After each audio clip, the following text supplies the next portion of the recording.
Good evening, everyone. Welcome to Kennett Library. My name is Chris Mann. I'm the executive director here. So I think you've all been on this journey with me. We've been into a library. You've walked past those beautiful, neat rows of shelves and heard the familiar, comforting directive, shh. But tonight, I want to challenge that quiet reputation. Libraries are not passive storehouses of history. They're dynamic, beating hearts of human progress. They're the soil from which our greatest modern historical innovations have grown. The concept of the free public library was an innovation in itself. Right here in the United States, early models included Benjamin Franklin's Library Company of Philadelphia, dating back to 1731. It provided tradesmen and farmers access to shared literature, which improved the general conversation of Americans and fostered early political autonomy. Take Alexander Graham Bell. His personal notebooks here are preserved and studied still at the Library of Congress. These are a testament to the iterative process. George Washington Carver. He studied agricultural texts at libraries and formulated new practices.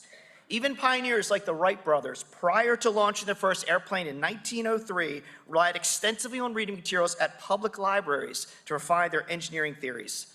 Without the egalitarian access to literature and research that public libraries provide, the spark of genius might never have ignited. Beyond programs like this tonight, I do want to highlight two upcoming here at the library in partnership with Hagley. So there is an imitation feather out there from 1883. So July 28th and July 31st, at night, it's called Night Makers, Invent Your Own Embroidery Design. The description for it is pretty simple. Henrietta Ortloop patented a fashion innovation. It's one of the few patents by women in this entire collection, and here we're going to use the library's embroidery machine to design and stitch something entirely on your own. Coming later in the fall, as a matter of fact, on September 1st at 11 a.m., we're going to have a talk on the manufacture of India rubber dating back to 1851. So local author Vidya Rajan is going to talk about Nelson Goodyear, who's Charles' brother, patented hard rubber in 1851, and the model that will be here joins the gallery. Here the author tells rubber's story from sacred Aztec ball games to the ferocious patent battle over vulcanization. So finally, I have a couple thanks I want to give here this evening. First, thanks to Hagley Museum and Library for being here this evening, for sharing their patent models, and also for now a day pass available to Kennett Library patrons. This will enable you as a Kennett Library patron to visit Hagley for free while using our pass. Additionally, I want to thank two board members here present in particular. Former board member and patent attorney, Dr. Will Majarian. He is here and helped on this new building's beautiful design committee, and he helped make this construction process happen. And last, I want to thank Mr. Tom Sweat, who envisioned this idea many, many years ago before this library was even constructed and worked to make this partnership come to life with Hagley. So now I will turn it over to the new CEO of Hagley Museum and Library. Hillary Olson is a highly accomplished museum leader with over 30 years of experience leading and transforming nonprofit educational institutions. She was previously president and CEO of the Rochester Museum and Science Center, where she successfully led 3 sites with over 1.2 million collection objects. Her leadership has resulted in significant achievements, including leading a comprehensive strategic and master planning process, restructuring a major capital campaign, and securing funding for capital improvements. Ladies and gentlemen, Hillary Olson.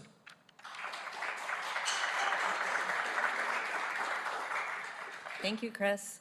That sounds so good. I am Hagley's new CEO. My name is Hillary Olson. I have been on the job for 4 days. The only thing, thank you, the only thing I know is that I don't know anything. I have so much to learn, so much to do, and so many places to be. And just meeting the folks here tonight, this is my first time in this library. What an incredible building, what an incredible community space.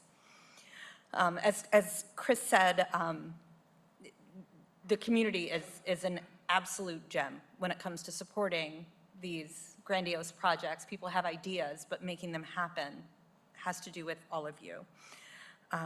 I am thrilled to bring the treasures of some of these patent models, this exhibition, to this library. I had the opportunity on Tuesday, on my second day, to actually see Chris Cassio at work in his native environment, in his office/lab space/he's working on patent models, getting them unboxed. It is incredible. I've had the opportunity to see some of the patent models behind the scenes in the collection, and absolutely the patent models that are out at the Hagley Museum in the Nation of Inventors exhibit.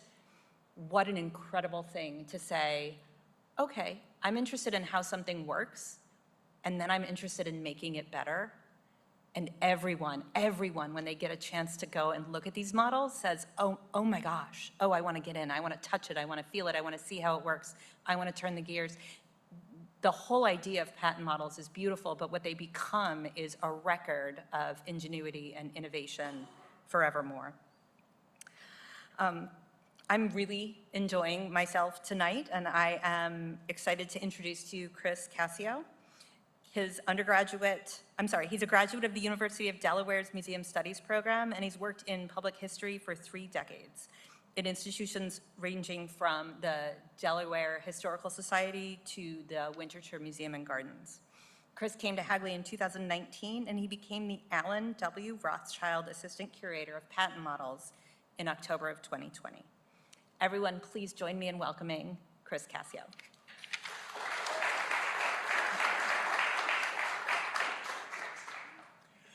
Wow. Usually when I give these kind of talks, I'm just sort of wandering around a gallery or in the storage spaces or in the Museum of Hagley, and I'm shooting from the cuff. And I usually don't have a lot of parameters on my time, but I've been told to keep this to a tight 15. So you're not going to get the usual 45 minutes to an hour of me just kind of rambling on. Thank you very much for that wonderful introduction. And this has been a process to get these patent models here for many, many years. It's been over a year in planning. This is really a fantastic opportunity for us, and I've been wanting to get these specific type of shadow boxed patent models on the walls of sub-institution for a very long period of time. So before I get started, I want to say happy post-4th of July to everyone. I hope the heat and the thunderstorms did not interrupt your plans for celebrating the 250th anniversary of the passage of the Declaration. And here, work. Help. All right, let's try that again. There we go. Okay, now we're working. I have to blow out like a Nintendo cartridge. Here is a famous painting of that moment of the signing of the Declaration of Independence by John Trumbull. He depicted the committee that drafted the document presenting the final copy to a seated John Hancock. Trumbull consulted with Thomas Jefferson and John Adams to recreate the scene. All of us are familiar with the grievances outlined in that document, why the natural and inalienable rights to life, liberty, and pursuit of happiness were not met under British rule. While the Declaration may be the most famous breakup letter of all time, it did not guarantee anything. It would take many years of bloody warfare to fulfill its promise. Without the efforts of ordinary soldiers and sailors and ordinary Americans all around this country, the Declaration would have been an abortive, forgotten manifesto, and the men seen in this painting imprisoned or even executed for treason.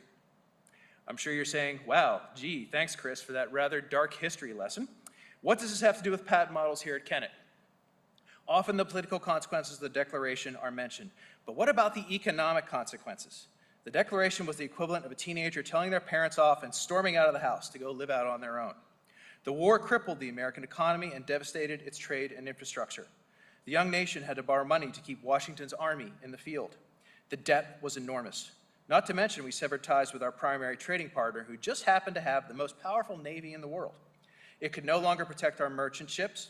We had to establish trade agreements in new markets, all on our own, with little economic, military, or diplomatic leverage. Plus, we were entering this situation with few finished goods to work with. The British colonial system suppressed the development of industry in America. Our raw materials such as hemp, timber, and iron were exported to British holdings to be turned into finished materials like woven cloth, shoes, and cooking pots. To compete, America had to develop domestic manufacturing and develop it very quickly. Am I doing something wrong here? Towards what, up there? Aha, gotcha. I was doing it before and I didn't have a problem. There we go, okay. If Trumbull's painting represents the Declaration's guarantees of equal rights, freedom, and democracy, this painting represents the men who were responsible for a different declaration, America's Declaration of Economic Independence. They were the founding fathers of America's industrial age. Without their efforts and countless others like them, America would not have been able to compete economically with the rest of the world. Titled Men of Progress, this painting depicts 19 of the most successful inventors and industrialists of the day. Unlike Trumbull's declaration, this meeting never took place. In 1857, iron founder and stove magnate Jordan Mott, he's the guy with the white mutton chops sort of right there, commissioned an artist to paint himself with others who, like him, as he stated with all modesty, altered the course of contemporary civilization. Pause for eye roll. Oh wait, I wasn't supposed to read that out loud. It took the artist 5 years to sketch each man from life and compose the painting. Others represented include a few names you might recognize, like the inventor of the telegraph, Samuel Morse, this gentleman with his head turned away right here. Revolving pistol inventor, Samuel Colt, is pictured right here.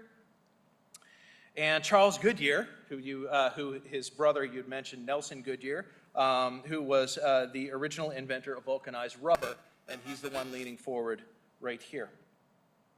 Looming over these visionaries in the background is a portrait of America's most venerated scientist and inventor, Benjamin Franklin, right here.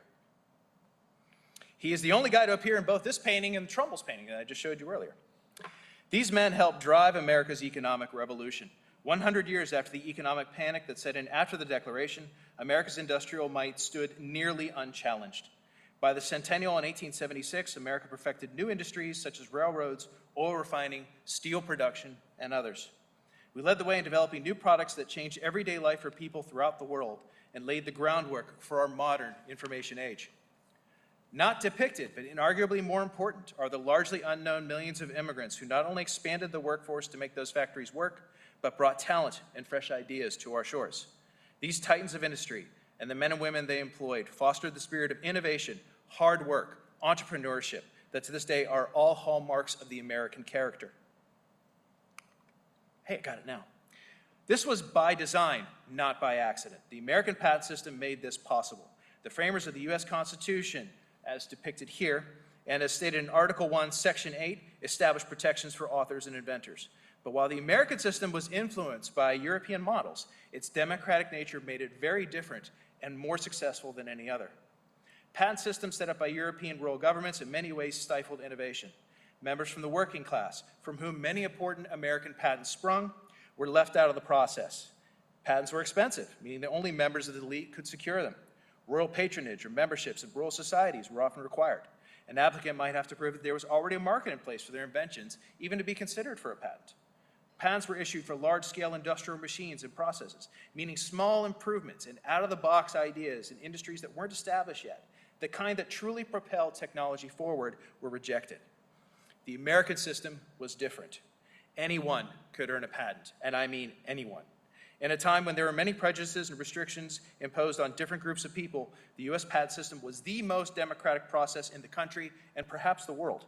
At a time when upward mobility was restricted for members of the working class, they could apply for a patent to improve their station. At a time when immigrants were harassed and denied the right to vote and other privileges native-born Americans enjoyed, they could earn a patent.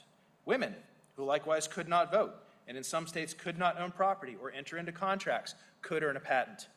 This extended to race. Black persons who experienced the most systemic and brutal racism and exclusion throughout the country earned patents.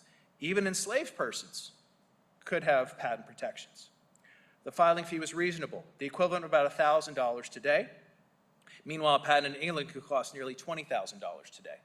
Applicants did not have to prove that it would be profitable, that people would invest in the idea, or manufacture it, or even buy it. Minor variations or tiny improvements to existing technology were not only accepted, but encouraged, so much so that the vast majority of patents represent improvements to an already existing idea. Besides the fee, the inventor submitted three things: a drawing of their invention, a description of what the invention does, and for nearly the first century of the patent system, between 1790 and 1880, a three-dimensional model. The United States was the only country to have this model requirement. Professional patent examiners in the U.S. Patent Office evaluated all of these elements to decide if it was new, unique, and useful, and thereby worthy of patent protection. All three elements of the patent application process are encased in each shadow box and on exhibit here in Kennett, which is a rare example of many of the patent model exhibits that I do. These protections guarantee the inventor's rights to benefit from their invention for a set number of years. The number changed throughout the 19th century, varying between 14 and 21 years. In exchange for these protections, the patentee had to share all of the details of their idea with the public. Anyone could study their patent in order to file improvements when the patent expired. Patent drawings and descriptions were printed, bound, and available in libraries throughout the country. Publications like Scientific American magazine not only wrote about these inventions, but offered to help other inventors file patents through their offices. As for the models, they were on display for anyone to examine at the U.S. Patent Office building in Washington, D.C. Tens of thousands of visitors walked the nearly quarter-mile of hallways lined with glass cases with thousands of patent models. It was sort of the largest tourist attraction in Washington, D.C. at that time, and in some cases, America. Abraham Lincoln, the only U.S. president to have his own patent, perhaps summed it up best. The U.S. patent system added the fuel of interest to the fire of genius. The mixed industrial economy that drove American worldwide dominance during the 19th and 20th centuries would not have been possible without the American patent system. It led to an enormous outpouring of innovation and creativity that still has an immeasurable impact upon our lives today. Over the past 250 years, the citizenry of countless millions have upheld and improved upon the Declaration's promise to all Americans. Those people are not represented in Trumbull's painting, but their spirit is. Likewise, the over 600,000 patents earned by countless Americans, nearly all ordinary people like you and me, are not represented by this handful of influential industrialists. Each of the 5,000 patent models in Hagley's collection represents a potential solution to an everyday problem at a very specific time in history. The inventors behind the patents, now installed on the walls of this library, were the backbone of America's global economic dominance and its unique innovative spirit. Here are a few of the stories behind the models that you will see here tonight. The objective of Ortlup and Kloberg's patent was to produce imitation ostrich feathers by looping worsted wool around a rod made of, quote, wood, whalebone, metal, or the like. Ortlup, as Chris had already beat me to the punch and mentioned, is the only woman inventor in this exhibit. Nearly 4,000 women earned patents in the 19th century, and Hagley owns over 80 of their models. Ostrich feathers were common fashion in military uniform accessories and used in Victorian mourning decorations. Until the mid-1860s, the birds were hunted in the wild, and the demand for their feathers threatened their population. Thanks to a successful egg incubating invention patented by Arthur Douglas, the birds were farmed domestically in South Africa in the last half of the century. The feathers could be harvested without killing the birds. Melvin's patent was to protect the design pressed into linoleum from wear and disfigurement. English inventor Frederick Walton first patented linoleum and manufactured in England and Scotland. He established a factory on Staten Island, New York in 1872. Called the American Linoleum Manufacturing Company, the inventor of the patent seen here emigrated from Scotland and worked as an engineer in that factory. A town developed around the factory named Linoleumville. And the inventor stated it as his residence in the patent application, as you can see above. Linoleum is made from natural materials like linseed oil, pine resin, cork dust, and sawdust. As a flooring material, it resists water and scratches and can last decades. Its antibacterial properties make it ideal for schools and hospitals. It peaked in popularity between the 1920s and 1950s. It was soon displaced by vinyl flooring, which actually is a petroleum-based product and is not biodegradable and non-toxic as opposed to linoleum. So if you're fans of vinyl flooring versus linoleum, hope you don't feel bad about that. Okay. Wallpaper. This Philadelphia inventor patented a process for making wallpaper sparkle. He first applied an adhesive liquid to the paper and then sprinkled a shining or glistening substance, such as ground glass or diamond dust, as he suggests in his patent application, so as to form a, quote, illuminated, glittering, and attractive surface. The inventor earned 2 additional patents. He is found in historical records listed as a wallpaper manufacturer in Philadelphia through 1920, meaning that this wallpaper was likely made and sold to the public. Starr's patent relates to the class of flexible shafts more specifically designed for transmitting power from a dental engine to the handpiece or tool. This drill was powered by a foot treadle. Starr patented 2 improvements on these machines in 1879. Born in nearby New Garden, Pennsylvania, Starr began as a manufacturer of sheet iron in Wilmington, Delaware. But after the financial panic of 1857 ruined his business, he went to work in his father-in-law's dental office in Wilmington. He clearly found his calling as Starr went on to earn over 120 patents for dental tools and appliances. many of which were signed to one of the leading manufacturers in the United States, the SS White Dental Manufacturing Company in Philadelphia. This window shade had a locking device that automatically engaged when the user let go. There was no need to tie it down to a cleat or knob to prevent it from snapping back into its housing. To raise it back up, the user merely had to pull down and hold on to it while it slowly retracted. An improvement on this invention was patented 4.5 years later in September of 1884. The inventor earned many patents in the United States, Canada, and England, including one for a typewriter and the Kempster rowing tricycle that you see depicted here. Other patents include roller bearings for bicycle wheels, a folding chair, and screw tops for bottles.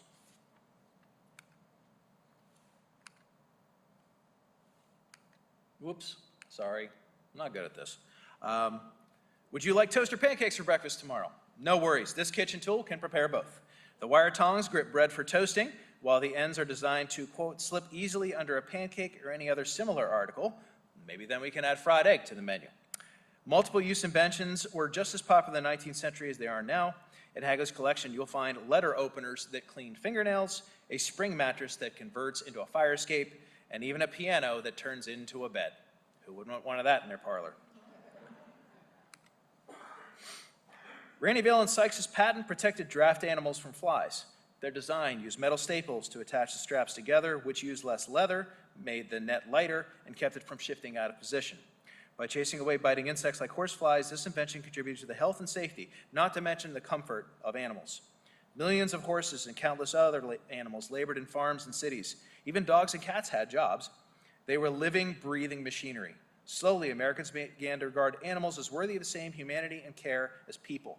The mistreatment of horses inspired this man, Henry Bergh, to found the American Society for the Prevention of Cruelty to Animals in New York City in 1866. This shift also inspired inventors to create new products such as this to properly feed, protect, and care for animals. This patent relates to improvements in how the channels cut into the millstone were able to grind and process grain. Specifically, this stone ground what were called middlings more gently, increasing the quality and quantity of the finished product. Middlings were one of the byproducts of processing grain into flour and were commonly used as feed for livestock. That is until the 1860s and 1870s, when new processes allowed it to be reground into that high-quality white flour that we love to use in our BLTs and such. Mills for processing agricultural products such as grain were built soon after the colonies were settled. From mid-1600s onward, mills dotted the landscape throughout Chester County, and some of them are still standing. Southeastern Pennsylvania was the capital of grain milling well into the 19th century. Prior to steam and electrical engines, water power did a lot of work in America. Sophisticated, thoughtfully designed milling machinery harnessed the natural flowing energy of our rivers, streams, and ponds. Delaware inventor, pictured here, Oliver Evans, revolutionized milling operations throughout the nation. His design allowed only few workers to process grain into flour quickly, safely, and efficiently. There's no model for this patent as it relates to a chemical as opposed to a mechanical process. At the time, the Patent Act stated that a model was submitted only if, quote, the nature of the invention or discovery made a model necessary. This patent involved the making of potash, which was used in the manufacture of fertilizer, textiles, gunpowder, glass, soap, a bunch of other stuff. After refinement, potash became pearl ash, which was used as a leavening agent before baking powder was invented in the 1840s. The inventor was a prominent merchant in Worcester, Massachusetts, and he actively supported the Patriot cause and owned a store on Queen Street in Boston. Until 1836, all patents were signed by the President, the U.S. Attorney General, and the Secretary of State who oversaw the Patent Office. The sheer number of patents awarded meant that this policy had to be abandoned, or those important government officials would not have much time to do anything else. Hagley owns several patent documents signed by presidents, including Thomas Jefferson, James Madison, and Andrew Jackson. 2 are signed by Attorney General, pictured here, Caesar A. Rodney. He was the nephew of Delaware patriot Caesar Rodney, whose famous midnight ride was critical to the unanimous approval of the Declaration of Independence. Visitors to Hagley today can only learn about these inventors, but witness invention and action within the 19th century community. We at Hagley hope that through this experience, visitors will be inspired to be creative in their own lives. Maybe they will invent the next big idea that transforms the lives of Americans and others worldwide. All of us at Hagley are thrilled that Kennett Library decided to host this exhibition, and we hope it will encourage you and others to visit to Hagley and learn more. Thank you.